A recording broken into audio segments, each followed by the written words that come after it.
Kings of Leon to space. Brand new music. It's 9:22. We have a legend in the house. We have Queens of Leon. Yeah, of course you can. You can have what you like. I don't care.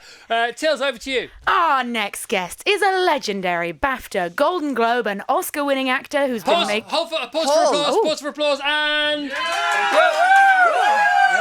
Yes. Who's been making us laugh, cry and scream for nearly 50 years. Her latest amazing film, Ella McCay, is out in cinemas on the 12th of December. So, ladies and gentlemen, please curtsy for Queen Jamie Lee Curtis!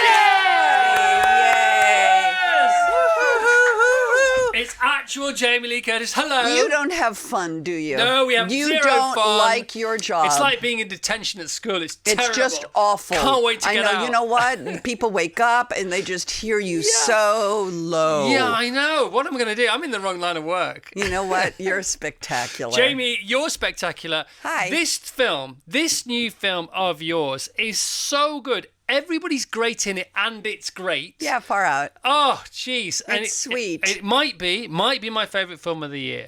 Honestly, wow. It's so lovely. Cool. And I'm watching it yesterday morning. It's called Ella McCay, by the way, for all your people out there. It's on the 12th of December. And it stars a ton of Brits pretending to be Americans. Yeah, and they're very good at it, and it's all cool. And so let's just describe who they are. Ella McCay, Jack Loudon, Spike Fern. Yeah, okay. And at 10:30 on a Monday morning, I'm watching it, and I ran there from here. It starts at 10:30. I get there at 10:29. I'm all sweaty. I sit down and go, oh, this is a good film, and you can tell straight away it's a good film. And I think, how is it so good? And then, of course, I've discovered James L. Brooks has done it, and he's been waiting 15 years to do it. Yeah. So you've got all this genius juice. I'm talking a lot. I'm going to stop talking now. Tell us about James L. Brooks and how come he's so good, Jamie Lee Curtis. Well, because he makes films that resonate with us as human beings. He made Terms of Endearment, As Good as It Gets, Broadcast News.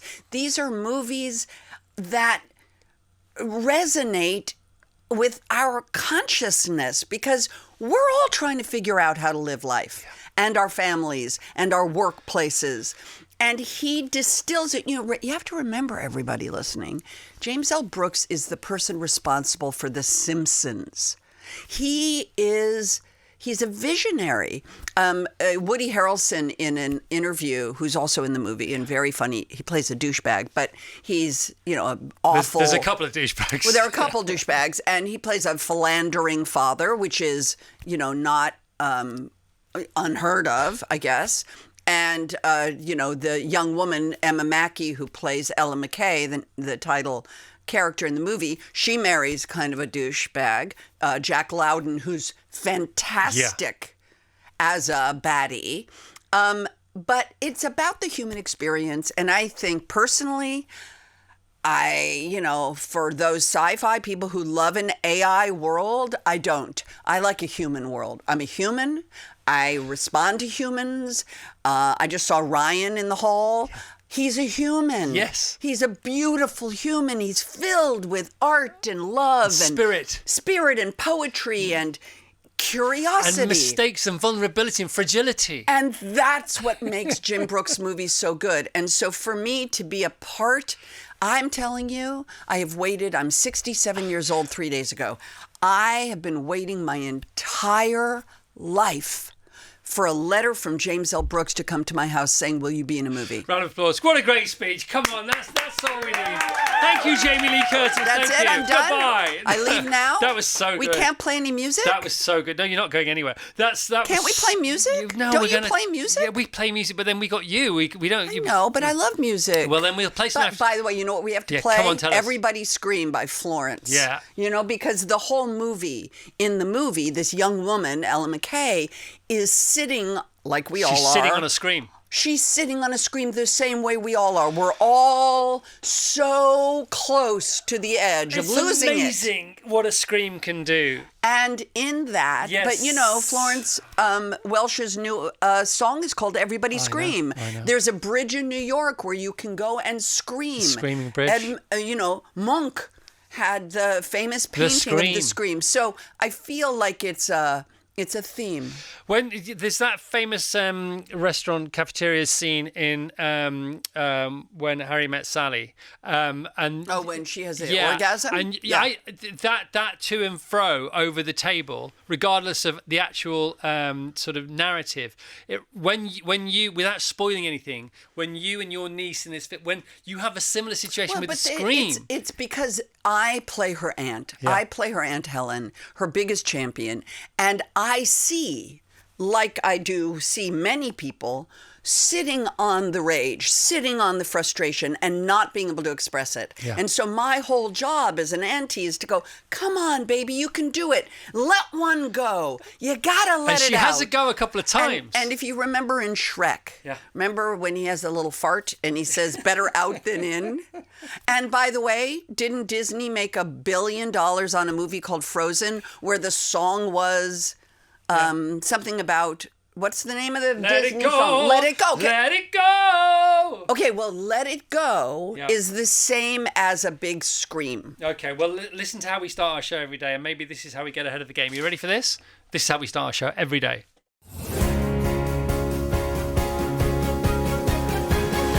Breakfast show, breakfast show. And so far, I know, that's our little mic drop moment. How crazy is that? I know, breakfast show.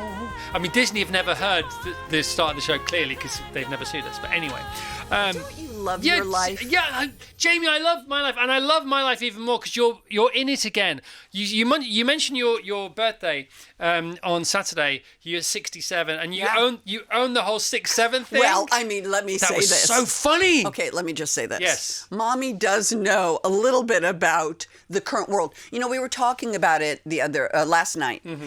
I am from an analog generation. Of course you know, I know my telephone numbers. As I know, am I. Right, rotary phones. Yeah. And I'm straddling the digital, right? Now, today's generation will only know digital. Uh-huh. But I know both. And for me, what was my point? No, I'm serious. I just, because I'm also old, I've lost my point. What? Knowing about 6-7. Oh, right. So the fact that I'm aware enough that, and I just did Freakier Friday, where the whole movie I'm pretending to be a 17-year-old British girl. And so the whole idea of social media and like the games, but 6-7, I literally ordered the shirt knowing that I was going to fly to London on the day I was going to be in London on the 22nd.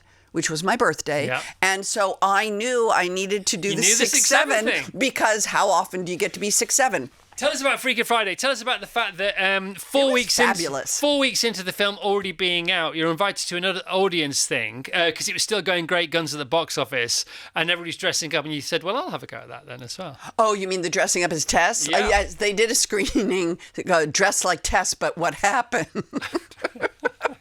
So seriously. Yes. So I dressed in the outfit that I wear in the movie, right? Fair enough. And right before we went out to meet all the fans, they said, just do a little thank you video to all the fans. And I just sat in a chair and did this video, but I didn't frame the video. Well, they framed, let's just say, below a certain line, like a demarcation line, like the DMZ. Yes. Like there was a frame. Thank you. And I look a little busty. And I'm going to say a little busty because this is morning. I am packing heat. Like I look like my grandma Helen, who has just one giant breast with a line down the middle. And there is a picture of me that made it onto the internet. And it went crazy. And it went insane. Did you break the internet? In that tiny moment, I cracked it for sure. Oh my gosh. But it was that funny thing where you don't know it's happening. Yeah. The truth is, I got teary in the video. I am genuinely thanking fans for showing up because we didn't know if they'd show up, and they showed up. But really all that happened was I showed out. Like it was just... Yeah. It was just a lot. Okay, it was just a lot. It was a lot. And Freaky Friday aren't horror films, even though they sound like horror films. Obviously, we've got your horror film count at 14. I wouldn't know. I Okay, don't. so a lot of horror films for somebody who doesn't like to be frightened. Yeah, no. What is the point? I live in America, baby. Have you heard who's our president? I am frightened. Have you heard who's he put in charge of medicine? Yeah. Come on. Yeah. I am terrified. But you were frightened anyway when you were 19 in your first. You didn't like. It's not something I enjoyed. Right. I mean, with all due seriousness. So you're happy to scare people who want to be scared. You know what? When I was 19, I was so happy to have a job where I was in every scene. I was a young actor. Yes. I was so happy. And you were just fresh off a submarine. I was off a submarine. I couldn't believe I had that job. So the fact that became my legacy is a kind of interesting curio that I could give two blanks about. Yeah. I don't care. Yeah. I respect the genre. I'm grateful to the genre, but I do not like the genre. So and then the art goes from 78 to back to 2018, and Halloween comes back, and Halloween is a trilogy, but they don't tell you, and so they want you they to don't mention it. I know, so they want you to do more, and you go, well, yeah, money's money, whatever. Anything else on the table? And you say output deal. I want to be a producer, and as good and as amazing, as stellar as your career has been It's for 47 been amazing. years, the last 10 years, different level. Crazy. Different Next level. Look, chills. No, Different next level. Just give us the headlines of the last 10 years. I don't know. I did turn 60 and woke up one day and said, if not now, when? If not me, who? Mm-hmm. Like, I realize the TikTok, and not the Chinese hacking, whatever Social that media is. thing. I'm Yes. talking about father time or mother time, brother time, sister time. Time is coming for me, and I realized I need to do some things. And the universe provided some opportunities. So if you think for 1 second that in 2020, in January of 2020, when I agreed to do a little movie made for in 38 days, $12 million movie about the multiverse starring Michelle Yeoh, who had never starred in a movie in her life. She'd never been number one on a call sheet. And that we were going to shoot in an abandoned office building in Simi Valley, California for 38 days. And I was going to do love scenes wearing hot dog fingers. If you think for 1 second that anybody involved in that production thought that 3 years later we would win 9 Academy Awards, including Best Picture and, weirdly enough, one for yours truly. What's 9 happening? Academy Awards. Open the door. Don't worry about that. Yes. 9. 1. I think it was 9. I think it was 9. I think. 9.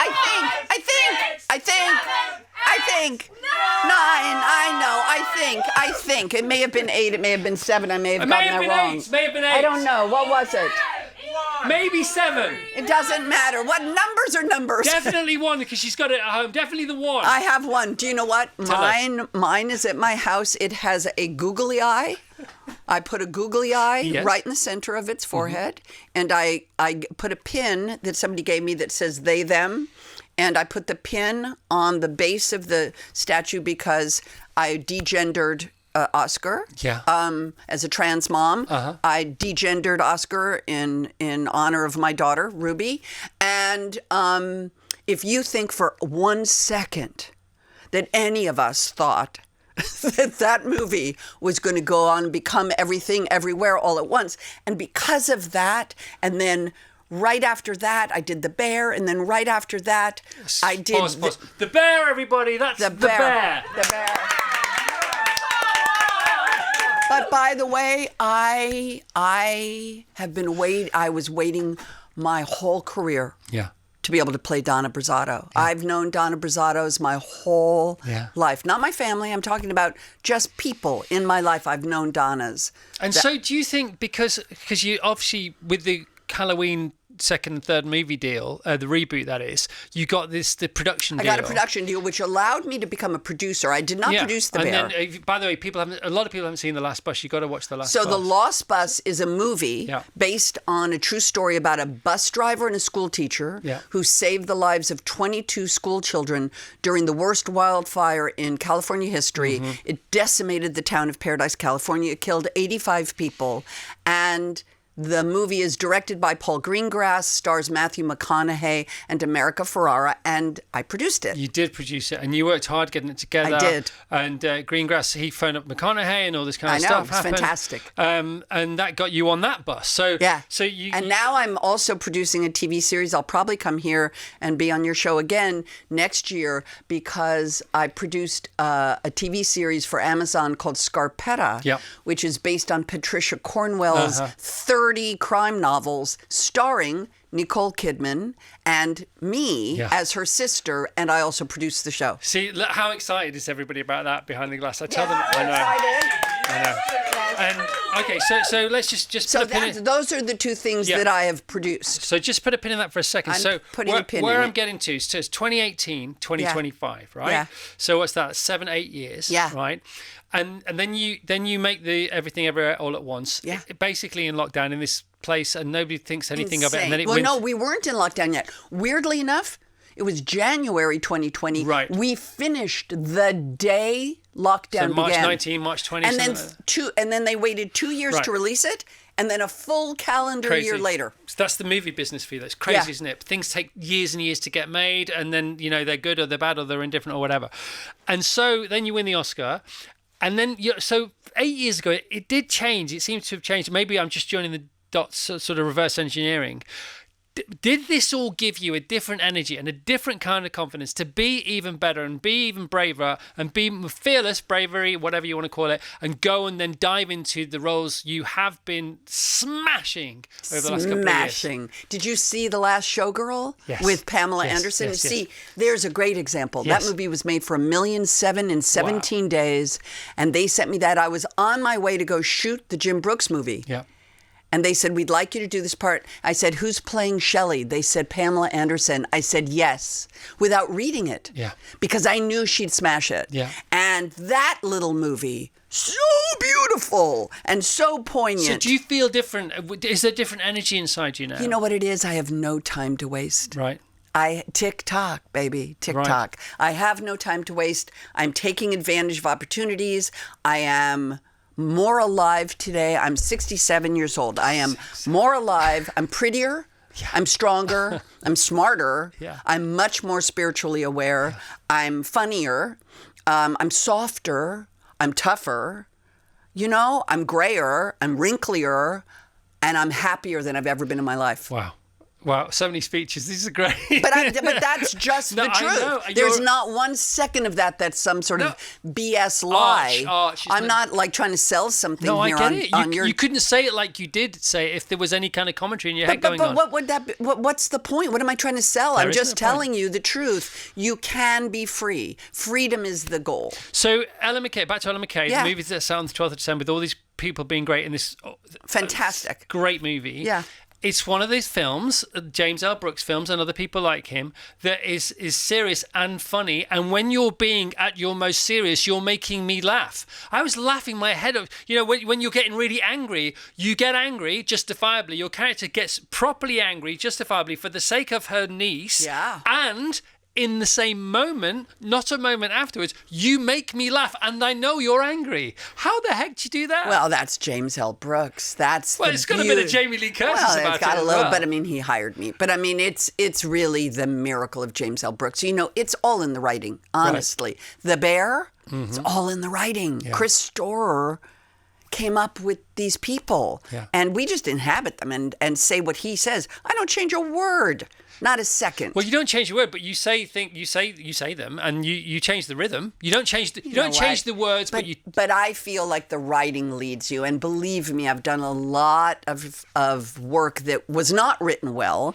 and it shows up on the screen. It's just bad. Yeah. I was in a movie called Borderlands. Yeah. Hello, it's awful because the writing was bad. No, I know that, but you can't. They say you can't polish a turd, but you can roll it in glitter. But when you got some gold, it's better if you polish it. Yeah, Isn't but it? you know what? I mean, you know what I love? Come on. I love that you and I love the same thing, which is our lives, which is the collaborative art form that we do. Yeah. You can't do your show without those people. I know.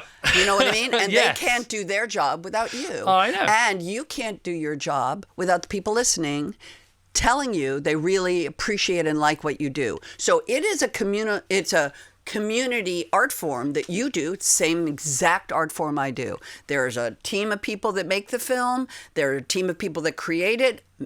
Tons of crew people make it. I get in front of the camera. I get a lot of attention. But then it's people like yourself who appreciate it. I could be sitting next to somebody talking on the radio and they didn't appreciate the movie. And, what am I going to do? I can't do anything about it. What do you do in that situation? When they don't like it? Does that ever happen? Of course. Really? Oh, of course. Wow. No, thank you. Oh, no, of course. Shake it off. Isn't that a song? Yes, that's what it's about. Isn't that but no, let's go back to Frozen. What is it?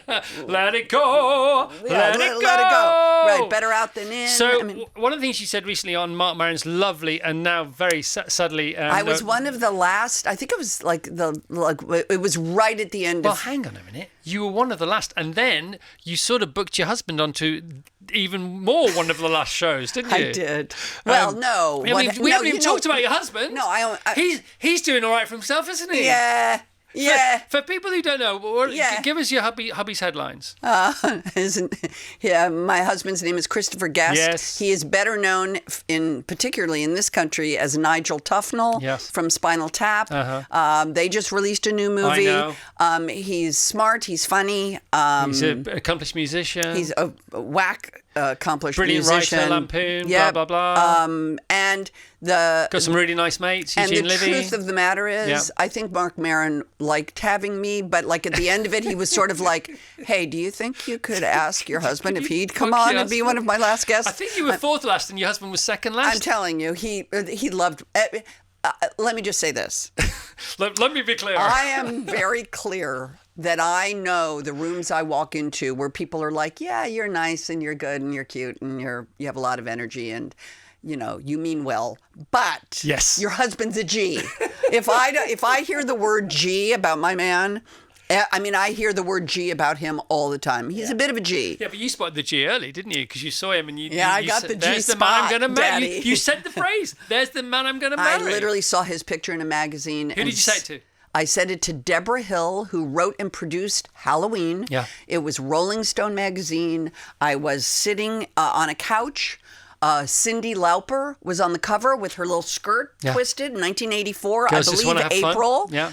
And inside was a picture of three guys with their arms around each other, like regular shirt wearing guys. And then the next page was a picture of Spinal Tap in costume, in character. But the front page was just three dudes. And I said to Deborah Hill, ooh, I'm going to marry that guy. She said, who? I said, the one on the left.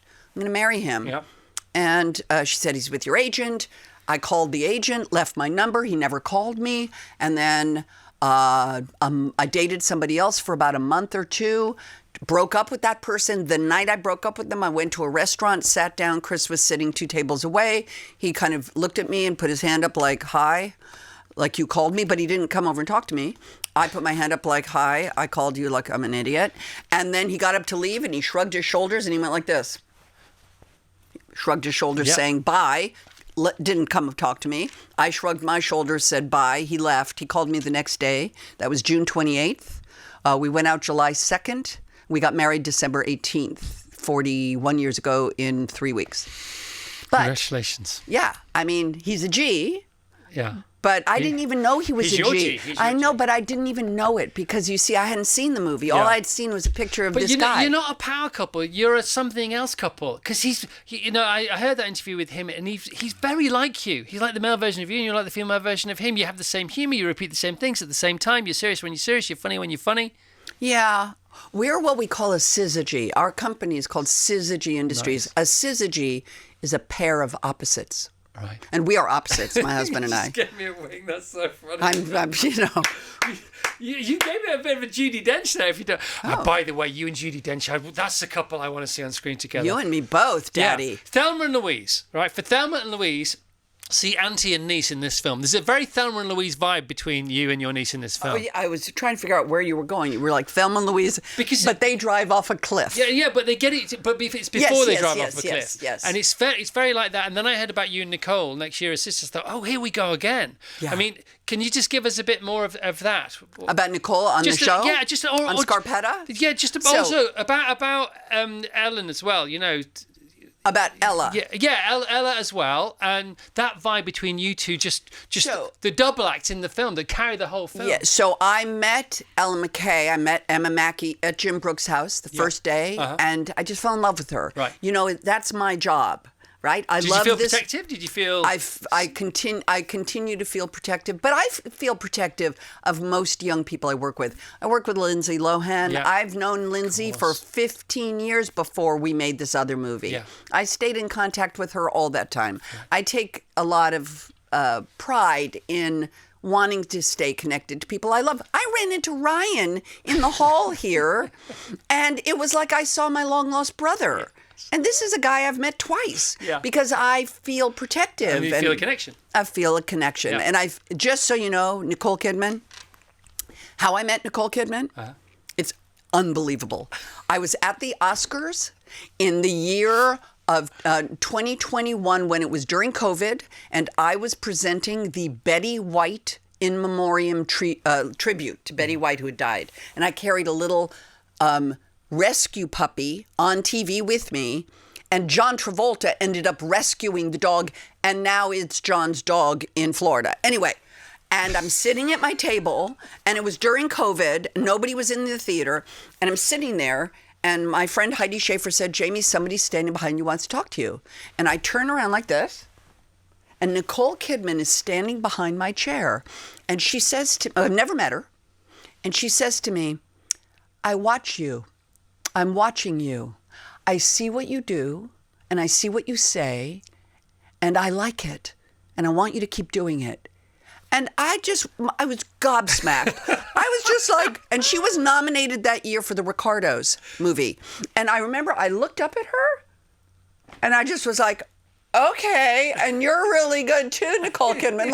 And now I'm producing a TV series where I play her sister, and I'm her boss. Well, kind of her boss. But you know, you and Emma and Dame Judy, if she came on board, and then Nicole and Reese Witherspoon, it's like, yeah, bring it on. I just want it. You know what, women, we get it done. You do get it done. We You get it do. while we're all farting around on this side of You're the not fence. farting around. We You're are sort doing, of. Come on. Seriously, listeners don't really know anything. Get home. I was wearing those glasses at an hour ago, and I only put these on because they look better with my outfit. I'm gonna go get my glasses. They're in my bag, and we're gonna have to take a picture. Very Christmassy, by the way. You look very Christmassy. Well, I thought it's a Christmas movie, for F's sake. Yeah, it is a Christmas I mean, it's a Christmas Let's movie. just frame it because we're out of time. So before you go, just frame it again. Ella McCay. Honestly, I'm not just saying it. I said it before you were here, 3 hours before you were here. I'm not saying because you were here. Maybe I was. I don't know, subconsciously. But it might be my favourite film of the year. It's a film that I thought 20 minutes in, I still don't know what's going on, and I love that because you don't know till about 25 minutes in really what's going on. How serious was that? How serious is this? Does she need to do that? Will she do this? Or it's brilliant. It's Jim Brooks. I know. God, they were right to give him those Oscars. Of course they were.